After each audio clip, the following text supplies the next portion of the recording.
Drug makers raised list prices by an average 6.6% in the first few weeks of this year on cancer, diabetes, and other prescription meds. In all, about 150 drug makers raised their prices on 866 products through January 20th. That's according to an analysis from RX Savings Solutions. Joining us on the KOGO News Live line is managing partner at PCS Advisors, Paul Seegert. Good morning, Paul. Good morning. So what is going on? Why are we seeing these prices going so high? Well, quite simply, they do it because they can, and they do it about every 6 months. Same time last year, they did 4.5%. Mid-year last year, about 6%.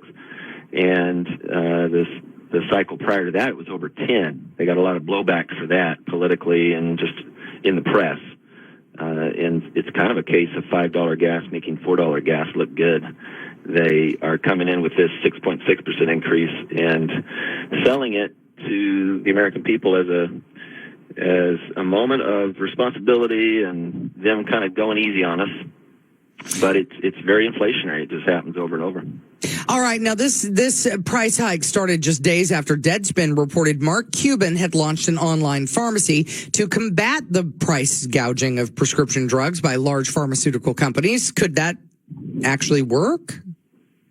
Well, it's one of the few things that I've been excited about in terms of possible disruption to our healthcare system as of late.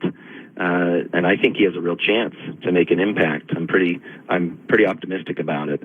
There's what he's done is really two things I think are really smart. One is he's starting with just generics, 100 or so generic drugs. He's buying them from the manufacturer, marking them up 15%, selling them directly to the consumer. That doesn't sound that novel.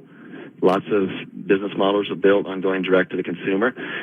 But the fact that he's only taking cash and not taking insurance is really powerful when you understand how our system works today. Pharmacies that take insurance aren't allowed to determine their own cash price. It's dictated to them by insurance companies, and they inflate it. So this is a really interesting move that he's made, and I think it will be disruptive. So he's marking about 15%. What are they normally marked up? Oh, it can be 1,000%. I mean, it can be many, many times more than that. There's a common statin drug that we were looking at recently in some data, and if it were filled at Costco, it's 6 cents a pill that the health plan pays for it. If it was filled at a Rite Aid or a Walgreens, it's $1 a pill.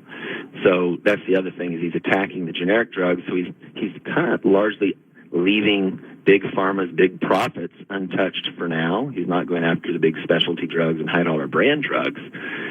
He's going to upset the apple cart with where some of the national pharmacy chains make their money, marking up generics.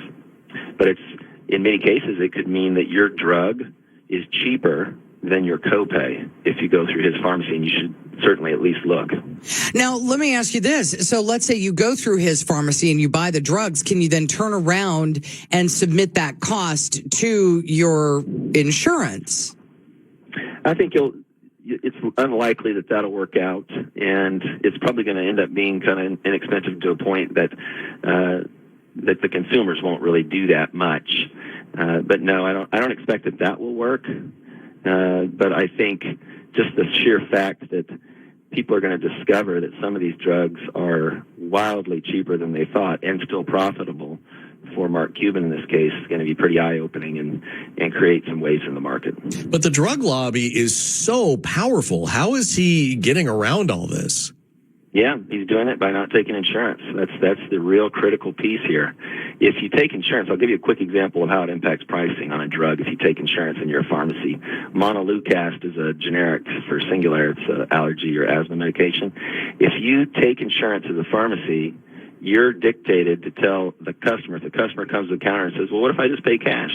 You have to tell them it's $400 for a 90-day supply. But if they use their insurance, a more common price would be $25 for a 90-day supply. So your impression as a consumer is, well, shoot, my insurance is really doing a lot of good for me.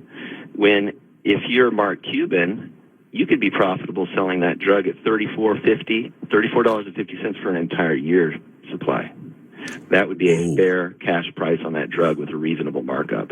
So there's so much funny business going on in the drug space in our country that this is going to be really eye-opening, and that's got me pretty optimistic. We'll watch this. Yeah, managing partner at PCS Advisors, Paul Seegert. Thanks, Paul.